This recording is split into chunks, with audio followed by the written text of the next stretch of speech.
எல்லாருக்கும் வணக்கம். இந்த வீடியோ பதிவு எதுக்குன்னா, ஒரு 2 முக்கியமான விஷயத்த உங்ககிட்ட தெளிவுபடுத்துறதுக்காக தான். ஒன்று இந்த திருச்சி கிழக்குன்னு போயிட்டு இருக்குல்ல, அதுக்காக. இன்னொன்று நான் ரீசெண்டாக அட்டன் பண்ண ப்ரெஸ் மீட்டில் ஒரு வார்த்தையை கான்ட்ரவர்சி ஆக்கிட்டாங்க. முதல்ல இந்த ப்ரெஸ் மீட்டை பற்றி பேசிடலாம். நான் ப்ரெஸ் மீட்டு கொடுத்துட்டு வந்துட்டேன். ஒரு விஷயத்த கான்ட்ரவர்சியாக மாற்றி அது தப்பாக 2-3 பேர் பேசுகிறேன்னொடனே நான் ட்வீட் போட்டுட்டேன். எழுத்துப்பூர்வமாக போட்டுட்டு, நான் ஏங்க மக்களை போய் அப்படி பேச போகிறேன், நான் ஏன் மக்களை போய் அப்படின்னு நினைக்க போகிறேன், தெருநாயிலேருந்து வீடு வரைக்கும் புரிதலை பற்றி பேசணும்னு நினச்சேன். நான் பாட்டு ட்வீட் போட்டு எழுத்துப்பூர்வமாக போட்டுட்டு நான் ஷூட்டிங் போயிட்டேன். ஷூட்டிங் பண்ணிகிட்டே இருக்கோம். 2 நாளுக்கு அப்புறம் பார்த்தீங்கன்னா ஃப்ரெண்ட்ஸ் எல்லாம் ஃபோனு, நண்பா நீ இதுக்கு ஒரு வீடியோ போட்டால் நல்லாயிருக்கும், எல்லாம் தப்பாக புரிஞ்சிட்ருக்காங்க, ஒரு சிலர் இதை அட்வான்டேஜாக எடுத்துக்கின்னு உன்னை பற்றி தப்பாக பேசிகிட்டு இருக்காங்க அப்படின்னா, இப்போ அதான் ஒரு தடவை ட்வீட் போட்டுட்டான்ல, விட்டு நம்ம அதுக்கு போய் சும்மா பேசிகிட்டு இருக்கக்கூடாது.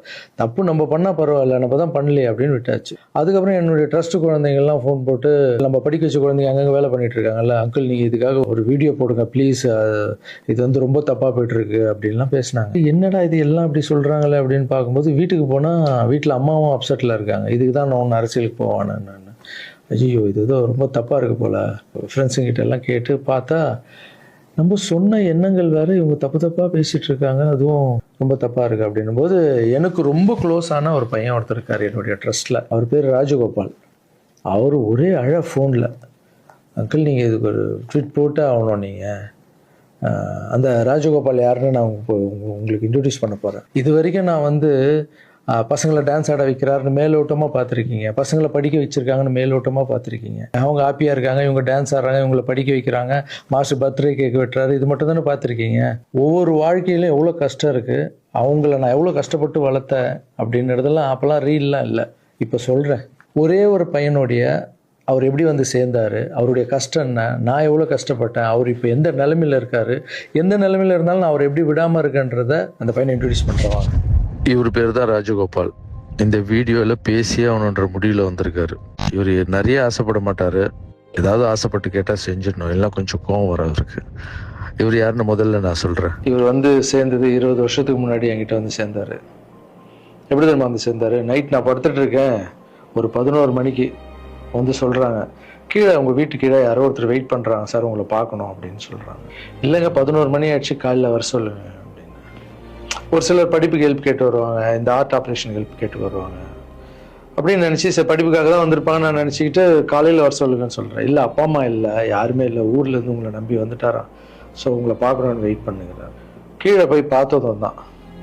அப்போ இவர் கொஞ்சம் நடப்பார், நல்லா நடப்பார். கொஞ்சம்னா பெண்டாய் நடந்து போய் வர அளவுக்கு இவரால் முடியும்.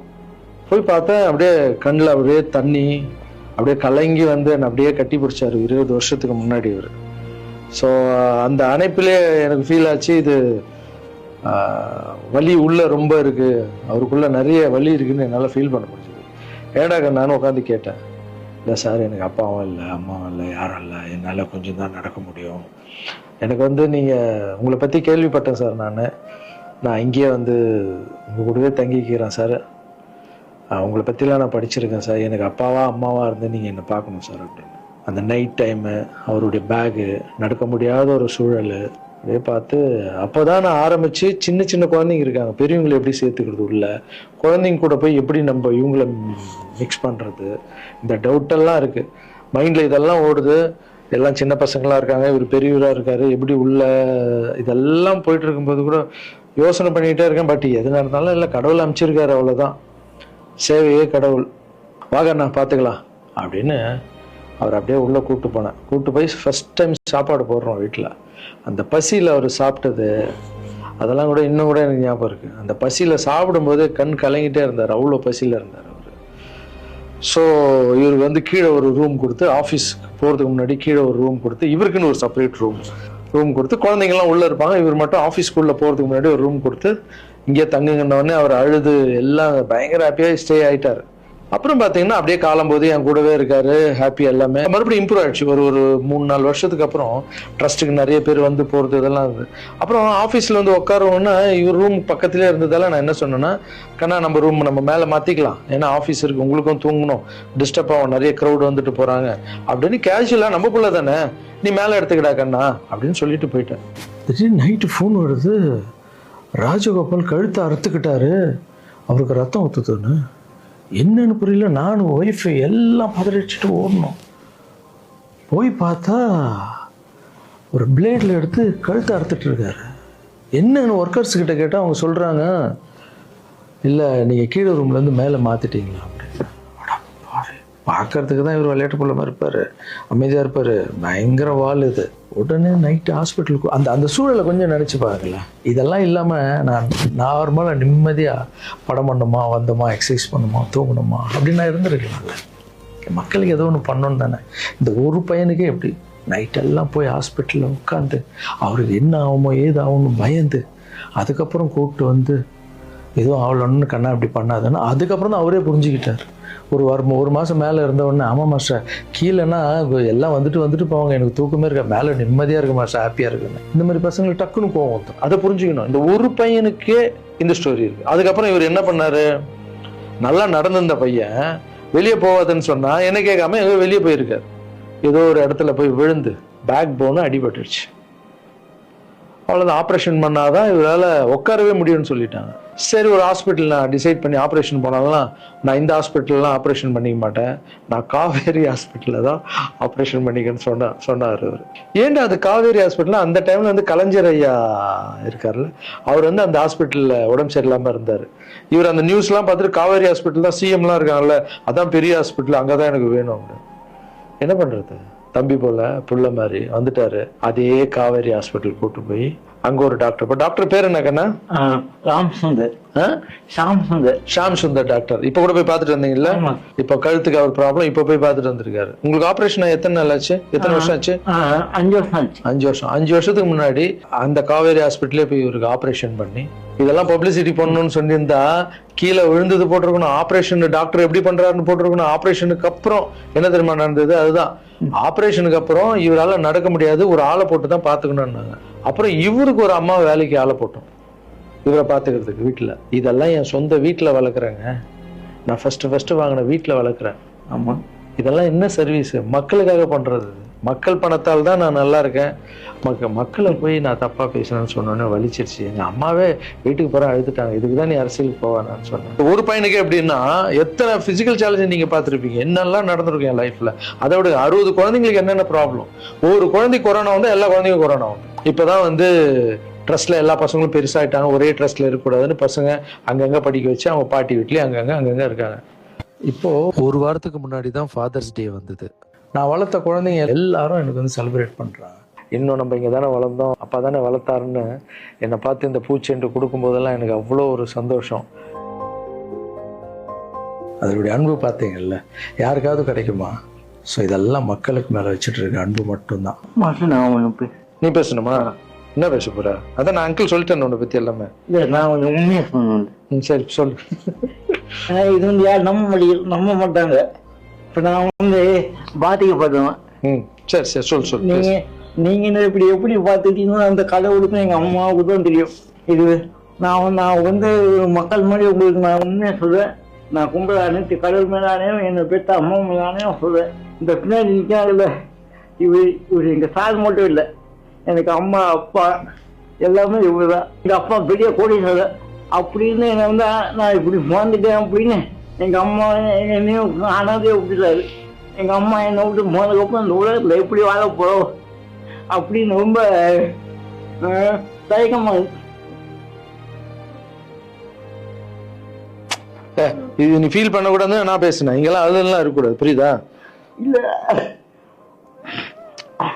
டே ஆமா, இதெல்லாம் அழக்கூடாது. நீ ஸ்டாப் பண்ணி பேச வேணாம், நீ பேச வேணாம். இல்ல நான் பேச ஆகணும்.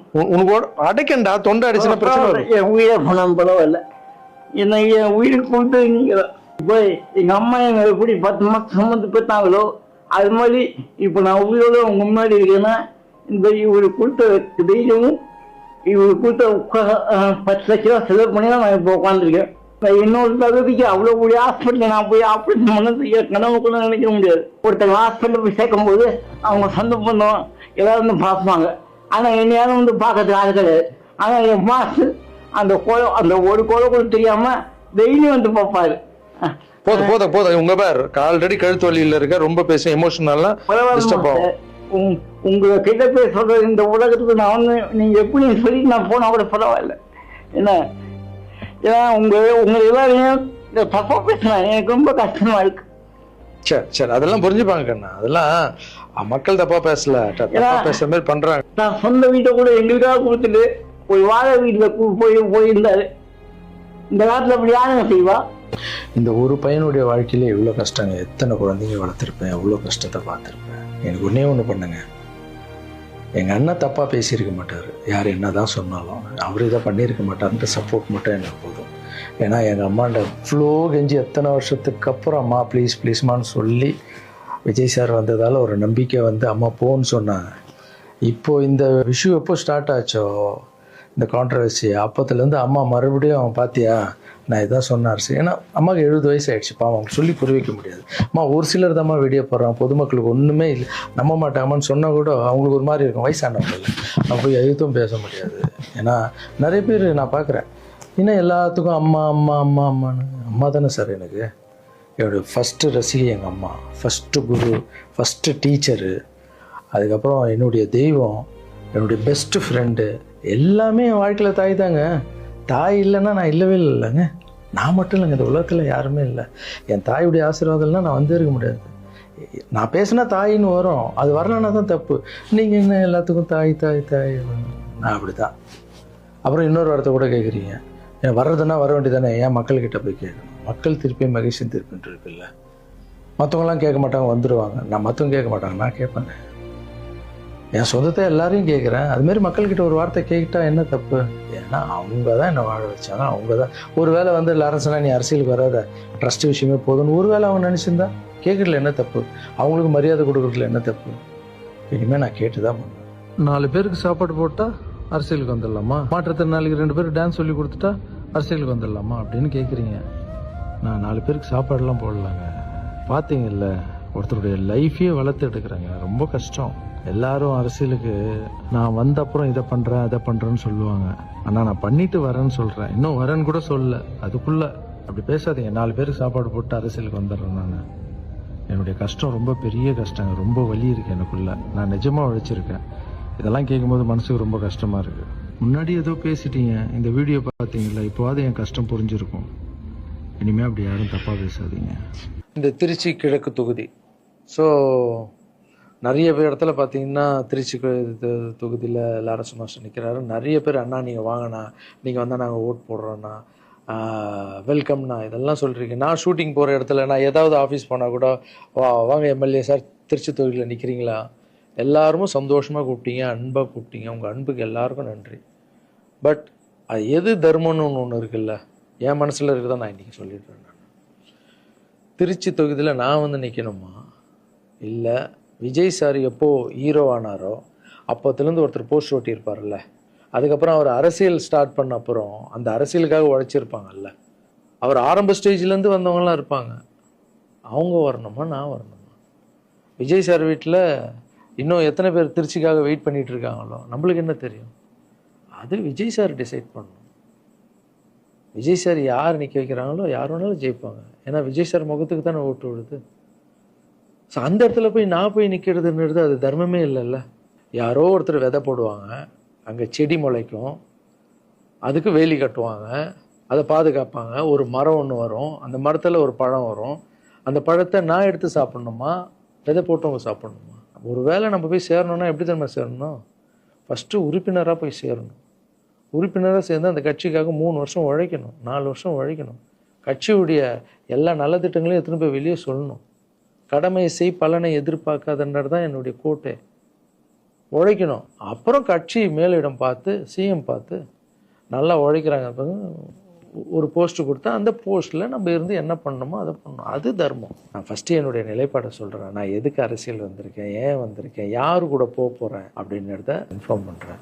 ஒரே ஒரு விஷயம் அவர்கிட்ட ஹெல்ப் கேட்க போகிறேன், எனக்காக இல்லை. எப்படி நம்ம ஹெல்ப் கேட்க போகிறேன்? கலைஞர் ஐயா இருந்தார், அவர் இருக்கும்போது நான் ஒரு சில குழந்தைங்கிட்ட ஆப்ரேஷனுக்கெல்லாம் ஹெல்ப் கேட்டேன், அவரும் பண்ணார்.